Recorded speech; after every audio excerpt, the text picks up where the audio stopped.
திண்டுக்கல் பக்கத்துல பாதாள சொம்பு முருகன், பாதாளத்திலே தோன்றியதனால அவருக்கு பாதாள சொம்பு முருகன். அங்கே யாருக்கும் வண்டி வாகனங்களுக்கு காசு வசூலிக்கப்படுவதில்லை, சிறப்பான பிரசாதம் வழங்கப்படுகிறது, அங்கே கருங்காலி மாலை கொடுக்கப்படுகிறது. அவருக்குன்னு ஒரு தனி ஆற்றல். இங்கே நாட்டில் உள்ள பிரபலங்கள் எல்லோரும் இங்கே போய் வருகிறார்கள். நீங்களும் முடிஞ்சா ஒரு நாளைக்கு போயிட்டு வாங்க. அந்த பாதாள சொம்பு முருகனுடைய திருவருளால் எல்லாம் நல்லபடியாக நடக்கட்டும். பரமார்த்த குருன்னு ஒரு குரு இருந்தார், அவருக்கு 4 சீடர்கள் இருந்தாங்க.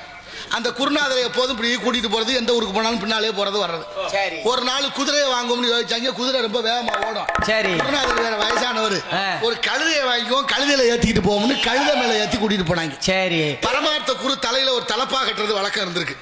அவர் கழுத மேல உட்கார்ந்து போயிட்டு இருக்காரு. பின்னால 5 பேர், மட்டி மடையன் சட்டி சடையன் ஜகடன்னு 5 பேர். ஓஹோ, ஆமா, பேருகளை பாருங்க, மட்டி மடையன் சட்டி சடையன் எழுதிருக்கீங்க பரமார்த்த குரு கதையில. இப்ப போய்கிட்டே இருந்தாங்க. ஒரு மரம் கிளை தாழ்வா இருக்கு, அந்த மரத்தோட கிளை தட்டி விட்டு தலையில இந்த தலப்பாக கீழே விழுந்துருச்சு. அது விழுந்துருச்சு, அவருக்கும் தெரியல, அவங்களும் பார்க்கல. ரொம்ப தூரம் போயிருச்சு கழுத. சரி, திடீர்னு தலையில கைய வச்சிருக்காரு, தலப்பாக காணும். இப்ப குருநாதர் கேக்குறா, ஏன்டா பின்னாலதானே வந்தியே, தலப்பாக விழுந்துச்சே பாத்தியலா? இல்லையே, ஏன் நாங்க பாக்கல அப்படின்னு. ஏதாவது விழுந்தா எடுக்கிறது இல்லையா, இனிமே ஏதாவது விழுந்துட்டா பார்த்து எடுத்துட்டு வாங்க. சரிங்க குருநாதா, நீங்க சொன்னபடி செஞ்சிருவோம். சரி, இப்போ 2 மைல் கடந்து போயாச்சு. 2 மைல் போற போது 5 பேரும் பார்த்தா ஆளுக்கு ஒரு மூட்டையை சுமந்துக்கிட்டு வராங்க. குருநாதருக்கு ரொம்ப என்னடா இது தலையில மூட்டை, சும்மா வந்தீங்க, திடீர்னு மூட்டையா வந்திருக்க.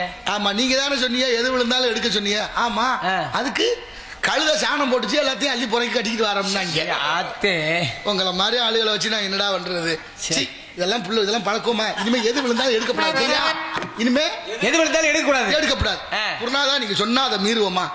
இப்போ ஒரு 2 மைல் தள்ளி போனா ஒரு மேட்ல கழுத இப்படி ஏறணும். கழுத இப்படி ஏறும்போது குருநாதருக்கு பிடிக்க முடியாம பொத்துன்னு கீழே விழுந்துட்டாரு. குருநாதர் கீழே விழுந்துட்டாரு. 5 பேர் எனக்கு என்னன்னு போய்கிட்டு இருக்கேன். அடே, என்னடா கீழே விழுந்துட்டா என்ன தூக்காம போறீங்க? நீங்க தானே எது விழுந்தாலும்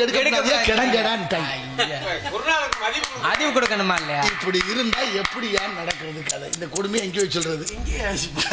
சரி, இப்படிலாம் இருக்கு. அதனால சிரிப்போம், சிந்திப்போம், நல்ல சிறக்க வாழ்க்கை எப்படி இருக்க வேண்டும், எப்படி இருக்கு, என்ன வரலாறு இருக்கு, அத்தனை நினைத்து பார்க்கிற வழியில் வருகிறான் காவலர். அவர் சந்தித்தால் கழகத்திற்கு வழி கிடைக்கும் என்ற காரணத்தின்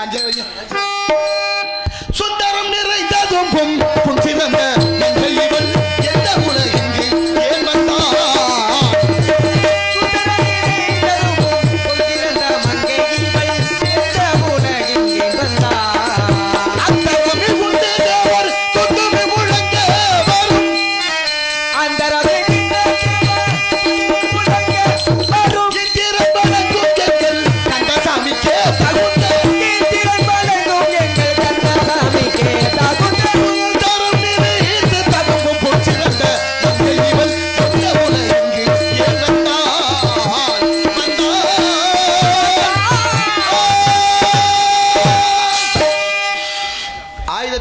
சிவன் கோயில், 108 கோயில் பெருமாள் கோயில். ஆமா, அதுல திருப்பதியும் ஒண்ணு. அரியக்குடி பக்கத்துல இருக்கிற தென் திருப்பதி திருவேங்கடமுடையான்னு இவருக்கும் உண்டு. ஆனா அங்க இருக்கிற சிறப்பு இங்க இல்ல. அங்க கூடுற கூட்டம் இங்க இல்ல. ஏன்னா அங்க சந்திரனுடைய ஆதிக்கம் அங்க அதிகம். அங்க இருக்கிற பாலாஜின்னு பேரு, வெங்கடாஜலபதிக்கு பாலாஜின்னு பேரு. பாலாஜினா யாரு? முருகன். ஓஹோ, முருகன் சில கீழே இருக்கிறவர் தான் பெருமாள், மேல இருக்கிறவர் முருகன் சொல்லப்படும்.